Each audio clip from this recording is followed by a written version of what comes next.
माधवेंद्रपुरी दास जी श्री गोवर्धन में विराजते थे और कहते हैं तब की चर्चा है जब श्रीनाथ जी प्रकट नहीं हुए थे। सद्दू पानी की गैया जाकर के चारों थनों से दुग्ध प्रवाह करती थी जिस स्थान पर, वहां से श्रीनाथ जी प्रकट हुए। कथा हमने अनेक बार सुनाई है। लेकिन उससे पूर्व श्री गिरिराज जी की तलहटी में माधवेंद्रपुरी बाबा भजन करते थे। बहुत ध्यान से सुनिए सब लोग, इधर देखो। तब उन माधवेंद्रपुरी दास जी को एक छोटे से गोपाल जी, एक छोटे से ब्रजवासी बालक को रूप धारण करके आते और आकर के उनके सामने बैठ के दर्शन लाभ लेते। तब माधवेंद्रपुरी दास जी उनको बता दिया ठाकुर जी ने कि मैं ही परमात्मा हूं, मैं भगवान हूं, यहां लाला बन करके आनंद कर रहा हूं। तब एक दिन माधवेंद्रपुरी दास जी ने पूछा कि आपके श्याम वर्ण अंग पर हमें कभी कभी ऐसा अनुभव होता है कि अत्यंत प्रश्वेत, बहुत पसीना आपको आता है, और कोई कोई आपके अंग में जैसे छोटे छोटे छोटे छोटे कुछ ऐसे चिन्ह दिखाई देते हैं, ऐसा लगता है कि आप श्रमित हो गए हो। तो श्रीनाथ जी बोले, मैं यहां गिरिराज पर्वत में विराजूं भीतर, दोपहरिया में बहुत जोर से धूप पड़े और वह धूप के कारण मुझको बहुत जोर से गर्मी लगे, मेरे सर्वांगीण अंग में बड़ी उष्णता है जाए, कहीं कहीं छाले पड़ जाएं, मैं जोर से जल जाऊं। वैसे तो मुझको दूध को अभिषेक किया जाए, मुझको दूध पिवायो जाए, मुझको 56 भोग परवाए जाए, पंचामृत अभिषेक से मेरो आनंद कियो जाए, पर वासे नैकात देर के काजे तो सुख मिले, लेकिन फिर तो ये पीड़ा हेन लग जाए। माधवेंद्रपुरी दास जी बोले, तो भगवान आज्ञा करो, आपकी ये पीड़ा हमेशा के लिए दूर कैसे होगी? बोले कि बढ़िया वारो कपूर और चंदन में घिस करके केसर मिश्रित करके जब चंदन तैयार करके मेरे श्री अंग पे लगाए हो जाएगो, तब मुझे कुछ सुख मिलेगो। तो माधवेंद्रपुरी दास जी बोले, तो मैं चंदन तैयार कर देता हूं। बोले कि ना, ऐसो वैसो चंदन नहीं, अब लगाओ तो फिर बढ़िया वारो लगाओ।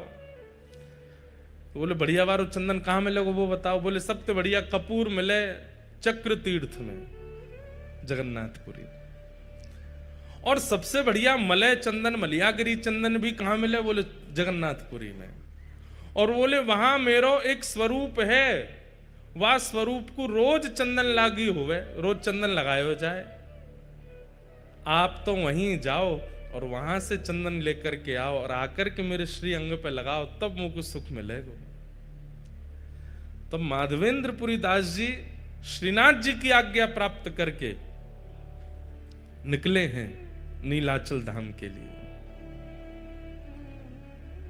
ठाकुर जी के सुख के लिए। देखो एक बात, हम लोग ठाकुर जी की सेवा में कोई भी सामग्री प्रस्तुत नहीं कर सकते। उस सामग्री में भी सर्वश्रेष्ठ सामग्री जो हो, और वो सामग्री भी सर्वश्रेष्ठ रूप से जहां निर्मित होती हो, वही ठाकुर जी की सेवा में लानी चाहिए। स्वयं श्रीनाथ जी माधवेंद्र जी से बोले, वो चंदन तो तुम यहीं घिस दोगे, लेकिन बढ़िया वारो तो वहीं मिलेगो, बढ़िया वारो कपूर तो वहीं मिलेगो, वहां से लेके आओ। इसका मतलब क्या है? ठाकुर जी को विशेष प्रिय नहीं है, लेकिन वो हमें परखते हैं कि हमें प्रस्तुत करने के लिए कुछ विशेष देना उचित लगता है कि नहीं, वो ठाकुर जी देखते हैं।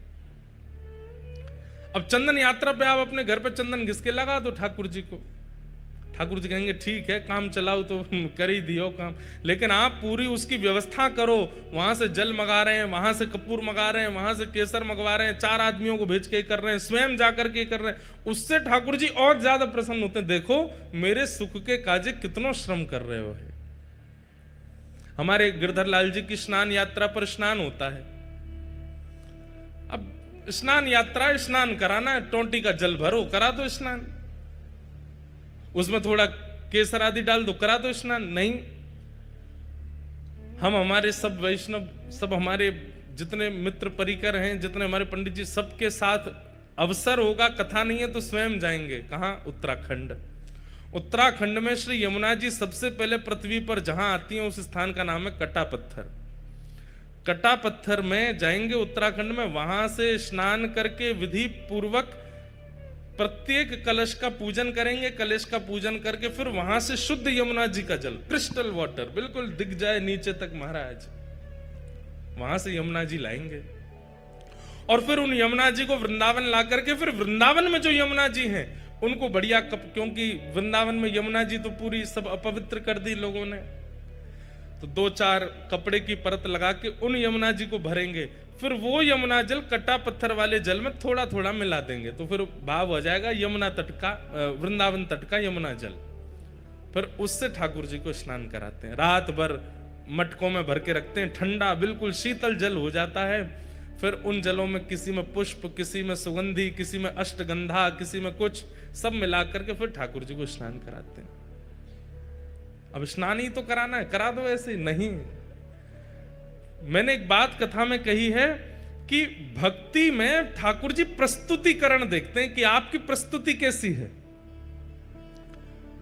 उठाए कर दिया, उठाए भोग लगा दिया, थाली में लाए सामने धर दिया कर, ठाकुर जी भी ऐसे फिर पाते नहीं है, बोले कि बेमंत तू करे, मैं काहे को पावे आऊं। लेकिन जब ठाकुर जी देखते हैं कि बड़े प्रयास करता है, बड़ा श्रम करता है, बड़ा परिश्रम करता है, मनोबुद्धि लगन से लगता है, ठाकुर जी आते हैं स्वीकार करने। इसलिए कभी भी उत्सव कीजिए, उस उत्सव को काम चलाओ मत कीजिए, या तो करिए मत, और करो तो फिर उसमें इतना लगन से करो, इतनी विशेषता प्रकट कर दो। आप कहेंगे महाराज जी आपने जितने क्रम बताए वो तो धनवानों के हैं, धनवान ही कर सकते हैं ये सब, और जिन पर धन नहीं हो वो क्या करें। भाई कर्मा भाई कोई धनवान तो नहीं है, हमारे सद्दू पाणे कोई धनवान तो नहीं है, धन्ना जाट धनवान तो नहीं है, पर वो धनवान ना होते हुए भी ऐसी क्रिया प्रस्तुत करते हैं कि वह क्रिया में धनवान से भी ज्यादा लगन का दर्शन होता है। वो ठाकुर जी आते हैं स्वीकार करने। धन्ना जाट की कथा में हम लोग सुनते हैं कि उनको सामान्य पत्थर शालिग्राम भगवान के रूप में एक संत दे गए, तो धन्ना जी रोज अपनी मां से कहते, मैया मुझे चंदन दिलवा दो, मुझे रोली दिलवा दो, मुझे इत्र दिलवा दो, ठाकुर जी की सेवा करनी है। मां मना करती, नहीं दिलवाती। तो फिर धन्ना जी ने क्या किया, बाहर गए और रोली जैसे दिखने वाले पत्थर लेकर के आए, उनको बढ़िया घिसते हैं, और घिसते घिसते लाल रोली बन जाती है। फिर ठाकुर जी के सामने जाके भावना कर देते हैं, ठाकुर जी मुझ पर धन तो इतना नहीं है कि मैं रोली लाऊं, चंदन लाऊं, इसलिए ये रोली जैसा ही रंग है इसका, आप इसको स्वीकार करो। और प्रेम से लेकर के जब पधराते, ठाकुर जी प्रसन्न होते हैं उनके भाव से। भावना में तो व्यस्त है ना, भले ही धन का व्यय ना करता हो। तो माधवेंद्रपुरी दास जी को श्रीनाथ जी ने आज्ञा की कि आप जगन्नाथपुरी जाओ, वहां से कपूर चंदन लेकर के आओ, वो घिस करके लगाओगे तब मुझे सुख मिलेगा। माधवेंद्रपुरी दास जी निकल पड़े, चलते चलते बालासुर पहुंचे, वहीं पर खीर चोरा गोपीनाथ, इनका पहले नाम केवल गोपीनाथ ही था, खीर चोरा तो माधवेंद्रपुरी दास जी के आने के बाद पड़ गया, पहले इनका नाम केवल, और खीर भी नहीं, उनको बोलते क्षीर चोरा। दूध को क्षीर कहा जाता है, इसलिए भगवान किस में विराजते हैं, क्षीर सागर। तो खीर चोरा तो हम उत्तर भारतीय कहने लग गए हैं, लेकिन वास्तव में वहां पर अधोटे दूध का भोग लगता है ठाकुर जी को, और उसमें थोड़ी बहुत कुछ सामग्री मिलाई जाती है, इसलिए वो क्षीर चोरा गोपीनाथ। पहले उनका नाम केवल गोपीनाथ ही था, तो क्षीर चोरा तो। और ये गोपीनाथ जी बालासुर में जो विराजमान, जिसको अवसर मिले, समय मिले, 3-4 घंटे का रास्ता होगा शायद यहां से, हुआ ना वहां दर्शन करे आना। हमने आज तक दर्शन नहीं किए, पर हमने क्षीर चोरा गोपीनाथ जी कथा खूब सुनाई है, चित्र में दर्शन किए हैं, वहां का प्रसाद भी पाया है, पर दर्शन का अवसर अभी तक नहीं मिला। ये गोपीनाथ जी, क्षीर चोरा गोपीनाथ, ये गोपीनाथ जी सामान्य नहीं है, ये गोपीनाथ जी का स्वरूप स्वयं श्री राम जी के द्वारा निर्मित किया गया है, ये क्षीर चोरा गोपीनाथ। कैसे?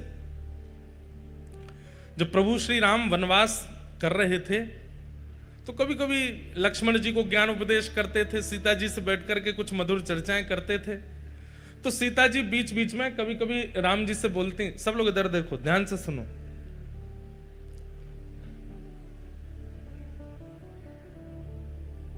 राम जी से कहती,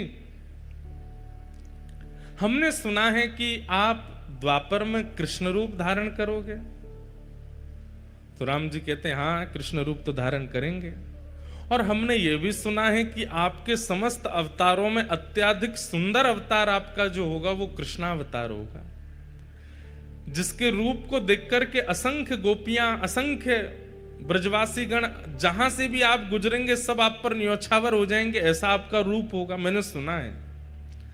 तो राम जी बोले, अब ये तो प्रभु जाने, राम जी भी कोई कम सुंदर थोड़े ही है।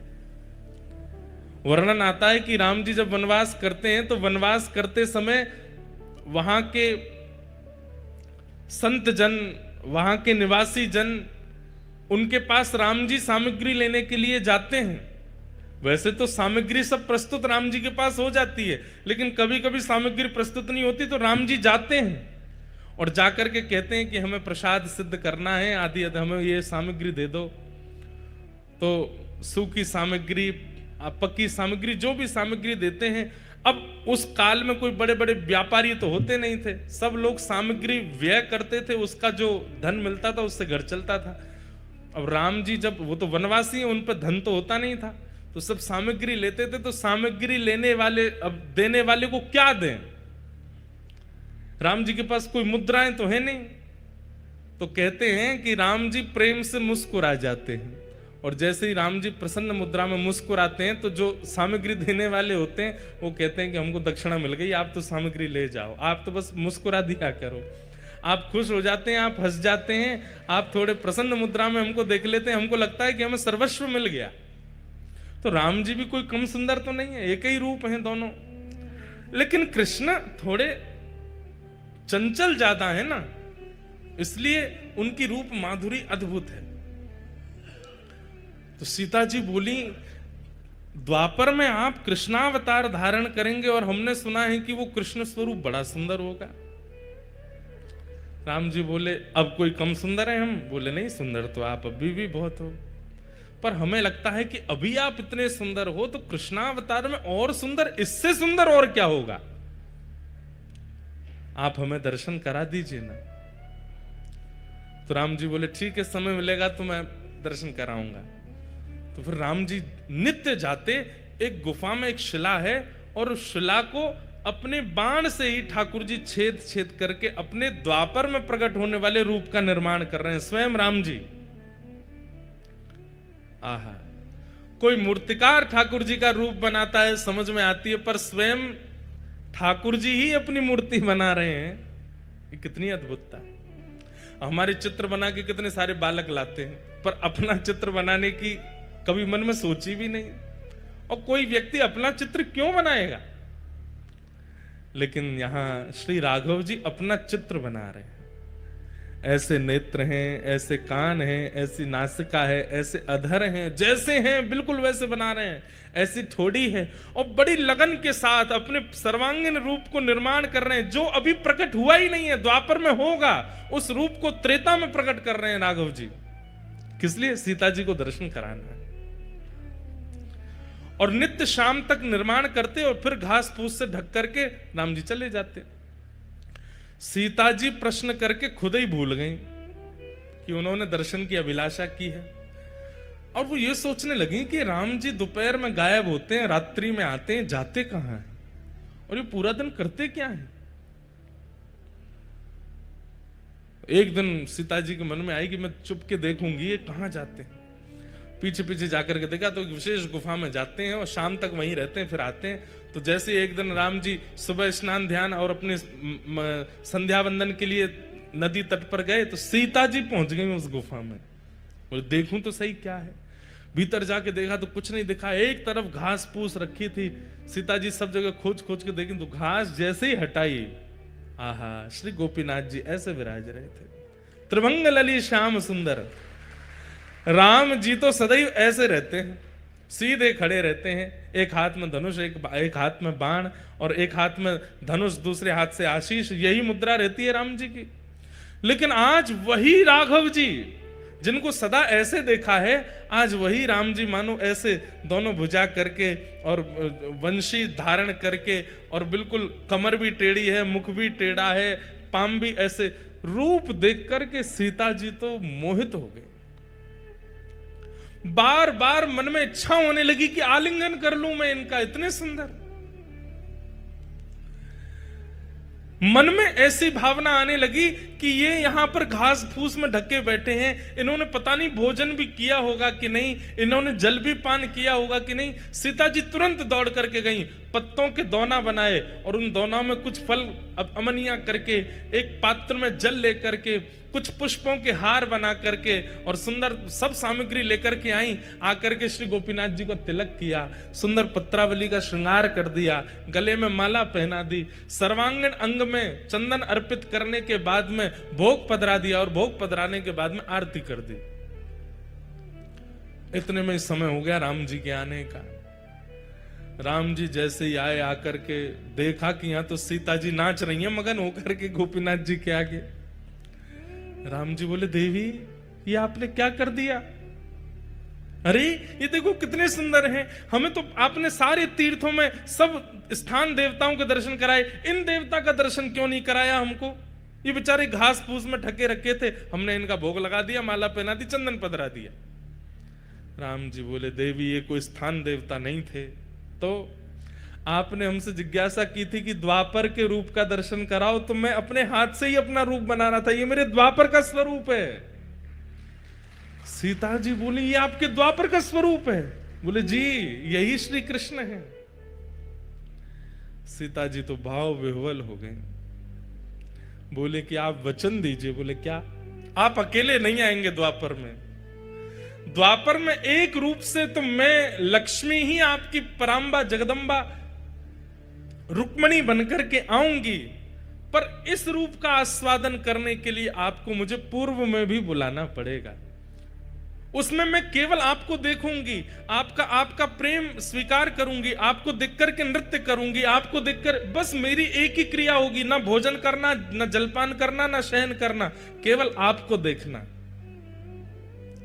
तब राम जी बोले, ठीक है, आप ही साक्षात किशोरी जी के रूप में प्रकट हो जाना, श्री राधा रानी बन करके आ जाना और मेरे रूप लावण्य का खूब सुख लेना। लेकिन देवी तुमने इनका तिलक क्यों कर दिया, इनको माला क्यों पहना दी, इनको? बोले क्यों? अभी ये पूरे बने नहीं है, अभी मुझे और निर्माण करना है, अभी ये पूर्ण रूप से सिद्ध नहीं हुए, अभी थोड़ी बहुत। तो सीता जी बोली ये इतने सुंदर हमारे प्राण हरण कर रहे हैं, इससे भी अधिक आपको इनको बनाना है तो इनको अधूरा ही रहने दो, फिर तो हम इससे अधिक जो विशेष रूप है वो तो द्वापर में ही देखूंगी मैं, क्योंकि इनको देख करके जब मेरा मन इतना आनंदित हो रहा है तो फिर पूर्ण रूप कैसा होगा। वही श्री राघव जी के द्वारा निर्मित शिला पर जो ठाकुर जी का स्वरूप है, वही बालास्वर में श्री गोपीनाथ जी के रूप में विराजमान है, जिन्हें क्षीर चोरा गोपीनाथ कहते हैं। पर वो क्षीर चोरा कब बने? जब माधवेंद्रपुरी दास व्रजमंडल से आ रहे हैं जगन्नाथपुरी चंदन लेने के लिए। बीच में जैसे ही गोपीनाथ जी का मंदिर पड़ा, माधवेंद्रपुरी दास जी पहुंच गए, जाकर के आहा भुजा उठा करके नृत्य कर रहे हैं, नृत्य कर करके गा रहे हैं, गोपीनाथ जी का दर्शन करके आनंदित हो रहे हैं। नित्य 11-12 सकोरों में, मिट्टी के पात्रों में ठाकुर जी को क्षीर का भोग लगाया जाता है और वही भोग सारे दर्शनार्थियों को बांटा जाता है। लेकिन माधवेंद्र जी अकिंचन दूर खड़े थे, सब में बट गया, लेकिन माधवेंद्र जी को नहीं प्राप्त हो पाया। आप 3-4 दिन से भूखे प्यासे और थे, और आपका एक स्वभाव और था। माधवेंद्र संतों के भी अपने अपने स्वभाव होते हैं, जैसे कई संतों का नियम होता है, हमारे वृंदावन में आज भी हैं, जो भिक्षा याटन करते हैं, जो मधुकरी मांगने के लिए जाते हैं, उनका समय है, वो इतनी देर ही आपके द्वार पर रहेंगे, ना तो आपको बुलाएंगे ना डोरबेल बजाएंगे, बस आपके द्वार पर खड़े होकर मंजीरा लेकर के कीर्तन करेंगे। आपने सुन लिया तो दौड़ के जाओ और जो भी मधुकरी है ला करके उनको दे दो। यो नहीं कि बैल पे बैल बजाए जा रहे हैं, गेट खटखटा रहे हैं, अरे जल्दी लाओ भिक्षा लेकर के आओ हमको दे दो। ब्रज में ऐसे संत नहीं रहते। ब्रज में क्या है, मंजीरा लेकर के जाएंगे, आपके द्वार पर खड़े होकर के हरे कृष्ण हरे राम या राधे कृष्ण राधे श्याम, जो कीर्तन प्रिय लगेगा वो कीर्तन करेंगे। उसका भी उनका समय बंधा हुआ है, 3 मिनट 4 मिनट 5 मिनट, उतनी देर ही कीर्तन करेंगे। उतनी देर में आपने कुछ दे दिया तो ठीक, नहीं तो भूखे ही चले जाएंगे और जाकर के भूखे ही सो जाएंगे, मांगेंगे नहीं। इसलिए ब्रज की कई माताएं हमारे घर पे भी संत जन पधारते हैं, बगल में ही भागवत निवास करके स्थान है, वहां के महापुरुष पधारते हैं, तो वे भी आकर के द्वार पर खड़े हो जाएंगे। आपको पता चल जाए तो भिक्षा दे दो, नहीं तो चले जाएंगे। और उनका टाइम फिक्स है 6:15, तो मतलब 6:15 बजे ही आएंगे। हमारी माता जी अगर स्वयं रहती हैं तो स्वयं पहले ही बना करके दे आती हैं, और नहीं रहती हैं तो जो घर पर रहेगा उसको सारे काम बाद में बताएंगी। ये कमरा देख लेना, वो ये सब बाद में, सबसे पहले बताएंगी शाम को 6:15 बजे वो भागवत निवास के महाराज जी आएंगे, उनके लिए इतनी रोटी दाल चावल सब तैयार करके मधुकरी उनको दे देना। और कई बार हमने देखा कि जब घर लौट के जाते हैं, पूज्य पिताजी भी अनुभव करते हैं, तो माता जी सबसे पहले पूछेंगी बाबा आए शाम को मधुकरी दई, और वो सामने जो घर पे रुके वो अगर के अरे मैया कल तो हम लेट हो गए बाबा चले गए, तो माँ इतनी उदास हो जाती है कि बेचारे बाबा कल मधुकरी नहीं पाए होंगे। ऐसे मधुकरी पाकर के हमारे व्रज में संत रहते हैं।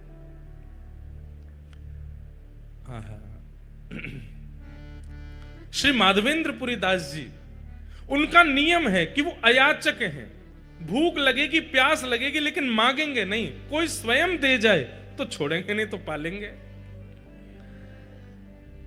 और वही माधवेंद्रपुरी दास जी भूखे तो थे लेकिन गोपीनाथ जी का दर्शन करके नृत्य कर रहे थे।